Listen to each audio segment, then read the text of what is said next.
após uma vitória nas eleições do atual governo, então uma reeleição de Lula, as sinalizações seguem sendo todas de negar a necessidade de ajuste fiscal, que não é preciso? Sim, o dólar vai para 6,30 tranquilamente. O secretário de Estado Marco Rubio dizendo que sim, que eles estão de olho e vão atuar de acordo com o que aconteceu, a condenação política do Bolsonaro. Então, é plenamente possível que tenhamos novas sanções. Aguardemos. Começando mais um Urge Responde, as perguntas que vocês enviaram na quinta-feira, dia 11 de setembro. Como sempre foram várias, meu muito obrigado. E aquele recado para quem ainda não se inscreveu no canal, verifique aqui embaixo, se inscreva, ative a notificação. E se gostar deste vídeo, dê o joinha, compartilhe. Tudo isso ajuda o YouTube a distribuir cada vez mais os nossos conteúdos. Pois bem, vamos aqui a primeira, olha só. Até onde esse programa econômico de desvalorização do dólar nos Estados Unidos surtirá efeito na valorização do real? Porque aqui dentro do Brasil estamos longe de fazer o dever de casa. E sobre uma possível reeleição do Lula, acredita que o dólar ultrapassaria os 6,30? Vamos lá, primeiro dos Estados Unidos.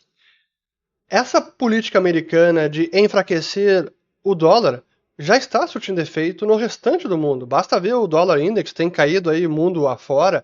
Então, em frente ao euro, ao iene, a várias outras moedas, a emergentes também. Então, é um vento muito favorável para a nossa moeda. E aqui, internamente, eu diria que tem dois grandes fatores que ajudam a sustentar a nossa alta do real, que, por sinal, deixa eu até botar na tela aqui, porque tá bonito ó, o real caindo abaixo de 5 dólares, aliás, R$5,35 aqui, a cotação neste momento, então caindo bem, e é a mínima desde junho do ano passado.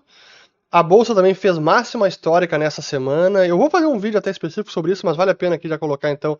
Bolsa batendo máxima histórica e dólar também em queda. E para mim o que explica? Os dois fatores. Primeiro, esse carrego ele está enorme. Selic em 15%, com perspectiva de ficar todo esse restante do ano e possivelmente no primeiro trimestre do ano que vem.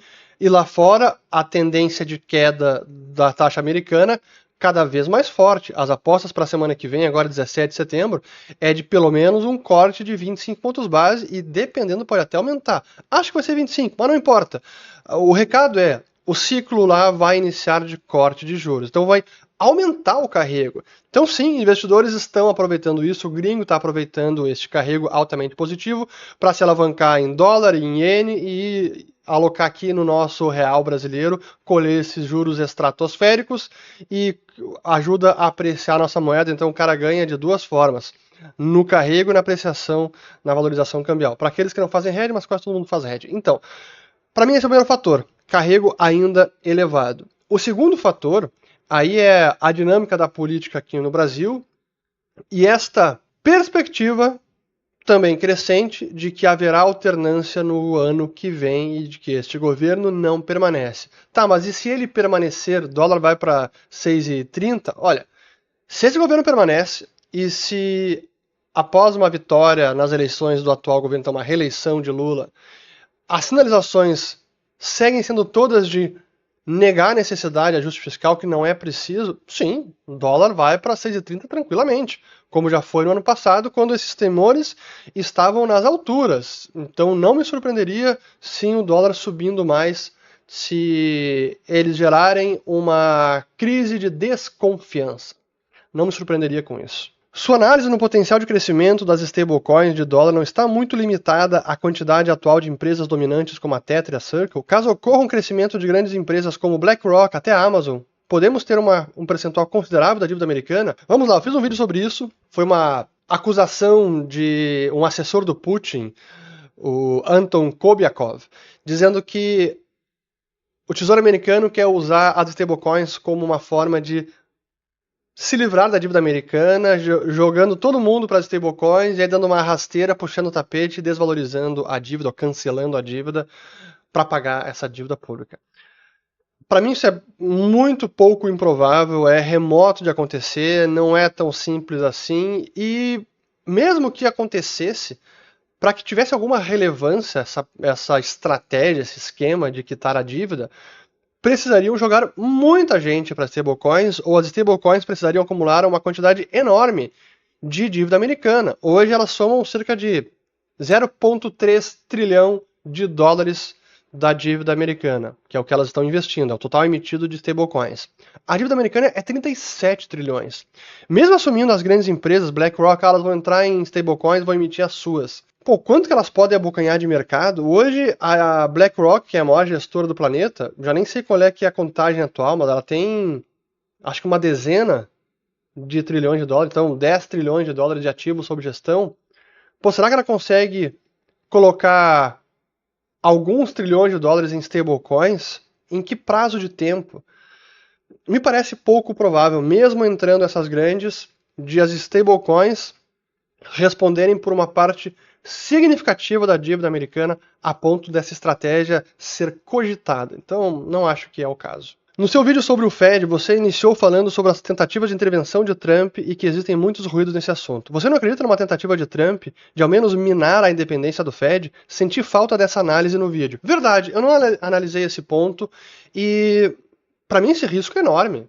Isso está acontecendo. O Trump decidiu demitir a Lisa Cook por possibilidade de fraude em hipotecas, então houve inconsistências numa hipoteca que ela emitiu. Isso foi antes de entrar no Fed, se eu não estou enganado. Enfim, há essa acusação que ainda não foi provada. Não houve prova sobre isso, mas é um problema.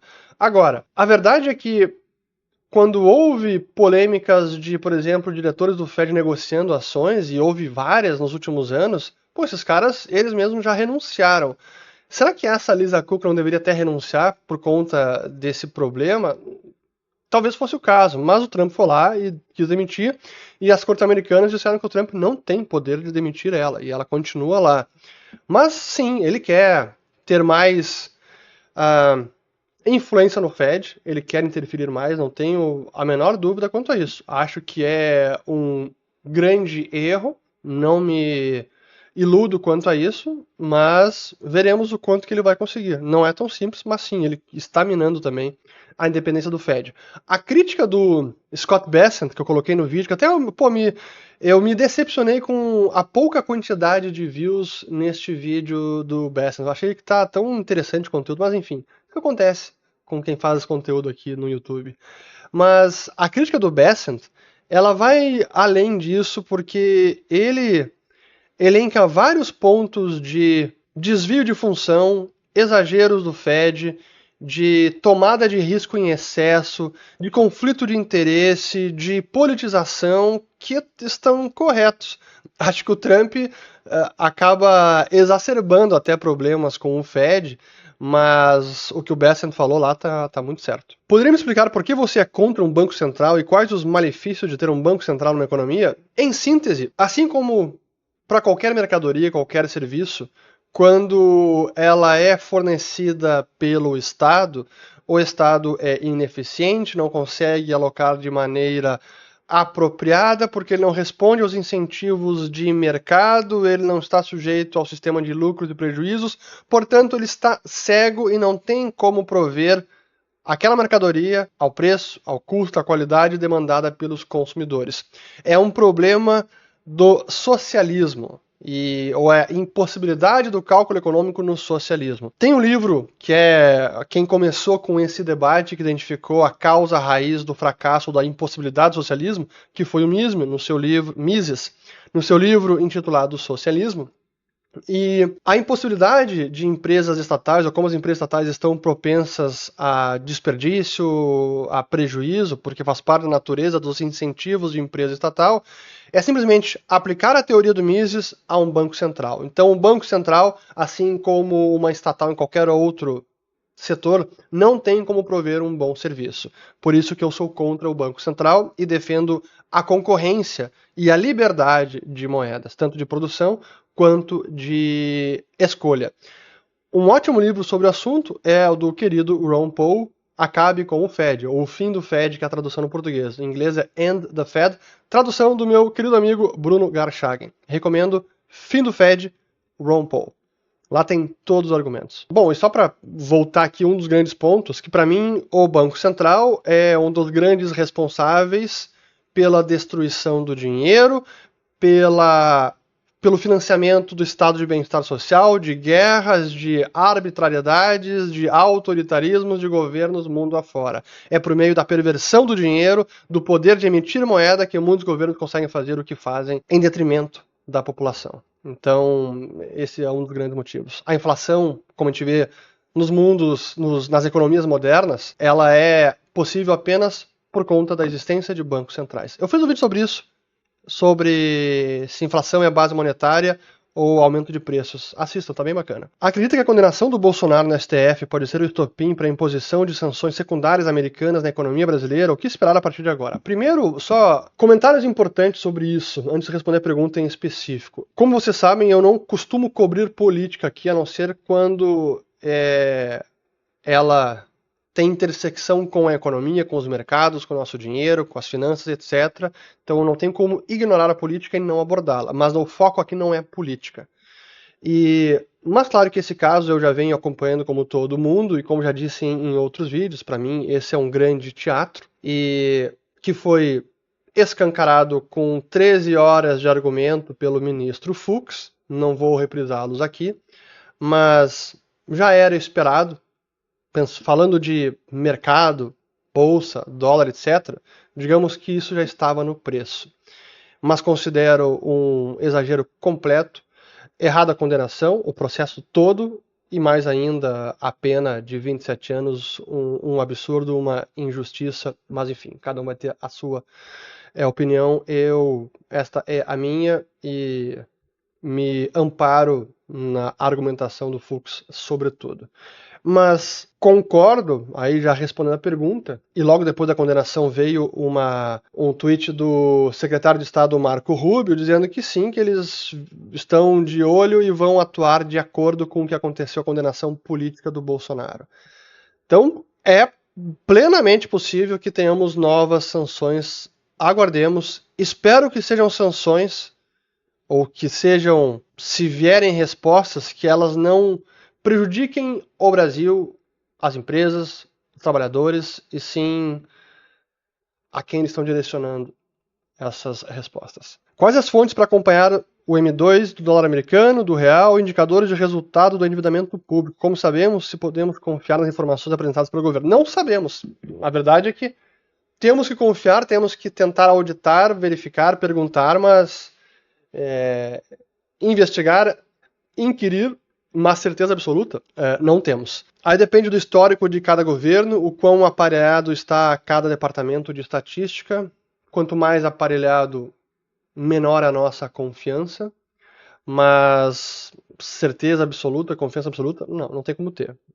Mas os indicadores, basta ir primeiro no Banco Central brasileiro, lá bcb.gov.br, tem todas as informações que você precisa, quase todas, vai na parte de estatísticas, séries temporais. No caso dos Estados Unidos, o melhor site é o do Fred, que é do Federal Reserve de St. Louis. Então, Federal Reserve Economic Data, FRED. Esse site é excelente, tem praticamente tudo lá também. Então, normalmente você encontra esses dados em sites de bancos centrais de cada país. Isso é o ideal. E de endividamento público, costuma também ter nesses sites, mas de forma adicional no site do Tesouro. Escreva relatório mensal da dívida, RMD, que é um relatório mensal do Tesouro com bastante detalhamento também que eu costumo analisar. Mas em tese esses dados também estão lá no Banco Central. Professor, através do follow de seus ensinamentos estou começando a investir em renda variável. Mas vejo a possibilidade de uma crise, muitos falando, nos próximos 2 a 3 anos. Como se proteger caso de fato esse movimento venha a acontecer? Tem duas formas de se proteger. Uma é calibrando a sua alocação.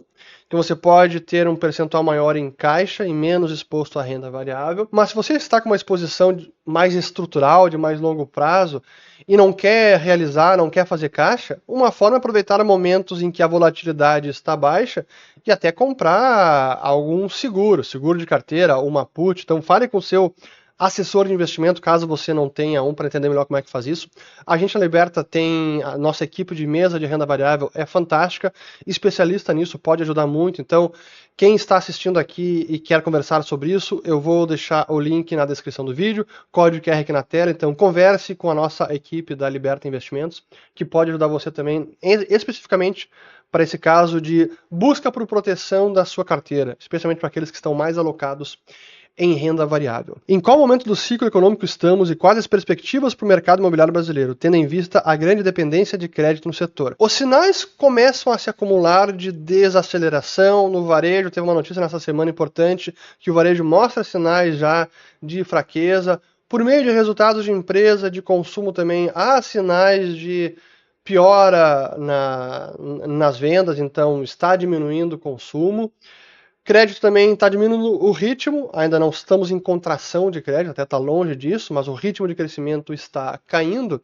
E o indicador que eu gosto de olhar, até vou colocar aqui para vocês, indicador econômico antecedente do Brasil, que é publicado pela Conference Board, decresceu novamente aqui em julho. Então aqui temos o resultado, a linha azul é o indicador antecedente e a azul escura é a linha de indicador coincidente. Quando costuma cruzar aqui, a azul caindo, ela está antecipando uma desaceleração, possivelmente uma recessão da economia brasileira, como a gente viu ali de 2014 até 2016, depois lá em 2008 e mais para trás lá em 2002, 2003 e também ali em 2001. Então, esse é o indicador antecedente que está mostrando uma inflexão, possivelmente engatando aqui uma queda. Já é recessão? Não, mas mostra que no ponto do ciclo é de desaceleração econômica. E aqui temos até mostrando que o crescimento de 6 meses desse indicador foi levemente mais negativo em julho, mas ainda não disparou um sinal de recessão como tinha em meses passados. Mas ali sinal de alerta. Então, a economia brasileira fraqueja. Com os índices de desemprego em queda e não havendo crescimento da economia, isso seria um forte indício de assistencialismo dos governos. Pelo que vejo, está ocorrendo em vários lugares, como no Brasil e na Europa. Eu não sei sobre a Europa em si, mas Brasil.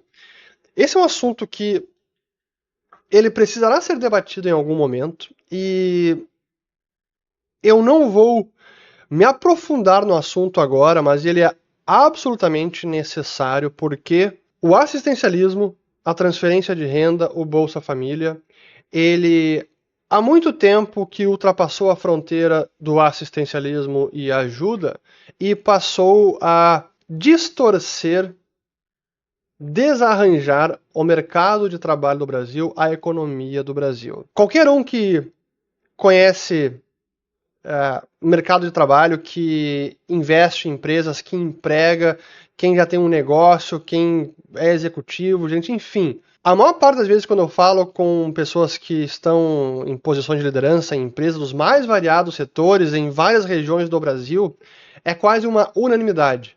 Não consigo contratar. Tenho vagas abertas em várias áreas da empresa e não consigo contratar.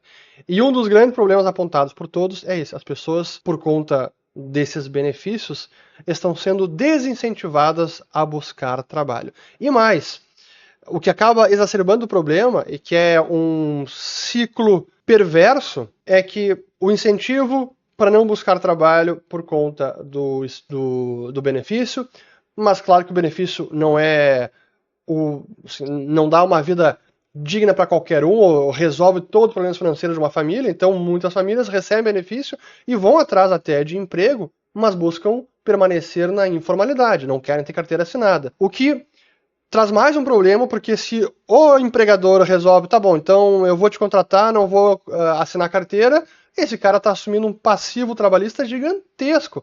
Então, melhor não correr esse risco. Então, esse é o ciclo vicioso que estamos nesse momento. Então, é um assunto que precisa ser debatido. Nenhum político quer levantar essa bandeira ainda, porque obviamente vai ser impopular. Mas olha, logo precisaremos falar sobre isso. A Rússia não vai passar por uma hiperinflação quando essa guerra acabar? De onde vem esse dinheiro todo? Bom, por enquanto ela está conseguindo financiar bastante da guerra por meio das suas exportações, commodities, para a China, para a Índia, para o Brasil, até mesmo para a Europa, por meio de outros países que são usados como intermediários das exportações russas, de importações, cara, ainda tem hipocrisia por parte de alguns países europeus que seguem negociando com a Rússia, com intermediários, não diretamente, então estão ajudando a financiar o regime. Então, hoje não tem risco de hiperinflação na Rússia. Se olharmos aí o que está acontecendo com a economia, os indicadores, não tem sinalização de hiperinflação. Considerando esse cenário dos Estados Unidos cada vez mais endividado e com uma possível crise por conta desse endividamento, nesse cenário, por não termos outra opção, o próprio dólar não seria o refúgio?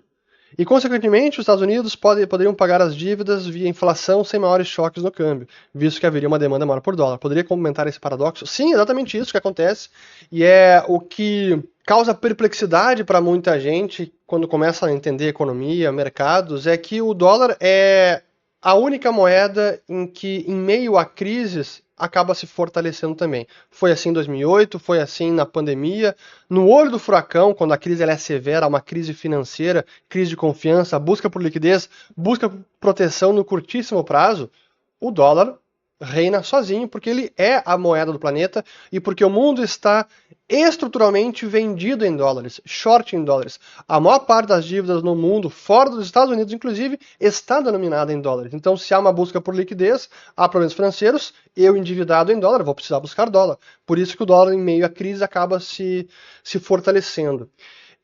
E é por conta disso também, por ser a moeda de reserva do planeta, que esse é o privilégio exorbitante que permite aos Estados Unidos se endividarem a níveis maiores e com uma taxa de juros não tão alta do que seria no caso dos Estados Unidos não emitirem a moeda de reserva, no caso que o dólar não fosse a moeda de reserva, como é no Brasil, por exemplo. Então, claro, esse é o chamado privilégio exorbitante dos Estados Unidos. Agora, isso não dura para sempre. Quando que isso acaba? Não sei. E é por este motivo que muitos países não param de comprar ouro. É uma pergunta sobre isso, depois eu volto a ela. Fique até o fim do vídeo para a gente voltar a essa pergunta. As movimentações geopolíticas da Rússia, China e Índia parecem um fortalecimento da Organização de Cooperação de Xangai. E com o ataque à Polônia feito pela Rússia, acredita que foi um teste para ver a reação da OTAN e um preparo para Taiwan? Enquanto isso, os Estados Unidos têm outras preocupações regionais. Pois é, vamos lá. Não foi um ataque, né, por hora da Rússia, foram drones, supostamente talvez mísseis, não vi confirmação disso, mas drones sim que invadiram o espaço aéreo da Polônia. Drones russos. Claro, Putin está testando ali as fronteiras, testando a determinação da OTAN. Acho que com relação a Taiwan são outros 500, não vou entrar no caso de Taiwan, mas eu vou aproveitar e antecipar uma resposta aqui de uma pergunta que eu acho que veio, acho que eu separei. Infelizmente eu vejo que muitos libertários americanos, conservadores de direito, do próprio governo Trump, eles têm uma falsa ilusão com relação ao Putin. E acho que o Trump já se deu conta que o Putin tá jogando com o Trump. Tá playing. Putin is playing Trump. Porque ele não quer acordo de paz, ele não quer acabar com a guerra. E para isso é preciso entender os objetivos de Putin. E aqui eu faço até um meia-culpa, porque ao longo desses últimos anos, desde os primeiros vídeos que eu comecei a publicar sobre o assunto, talvez não, com certeza eu defendi em algum momento e acreditei ser possível um acordo de fato com o Vladimir Putin.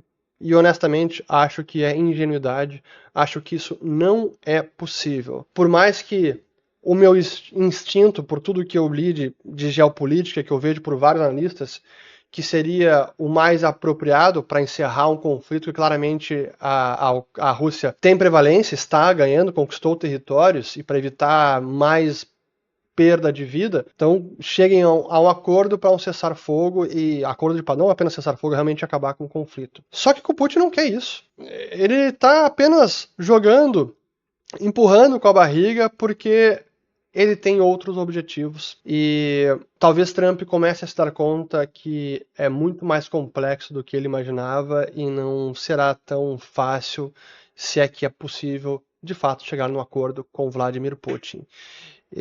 Essa é uma conclusão que eu tenho chegado, que eu já vinha entretendo nos últimos meses, para mim está cada vez mais claro. Acho que a direita americana, conservadores, se enganaram com relação ao Putin. E isso não quer dizer que governos americanos anteriores não tenham interferido demais, no caso lá da Revolução de Maidan de 2014, tirar o presidente eleito. Enfim, tem sim, os Estados Unidos ajudaram a atrapalhar ainda mais toda essa confusão. Ainda assim, tem que conhecer Vladimir Putin. Por sinal, até um parênteses aqui. Eu tô lendo nesse momento, espero acabar logo, o livro chamado Alerta Vermelho, que é escrito pelo Bill Browder, que é um investidor americano que empregava o Sergei Magnitsky, sim, da lei Magnitsky. E ele escreveu esse livro contando o seu relato dele na Rússia e o que aconteceu. E foi graças à defesa dele e ao lobby que ele fez no governo americano para aprovar uma lei nesse sentido, para sancionar oligarcas e pessoas corruptas na Rússia, foi graças aos esforços dele que essa lei foi passada.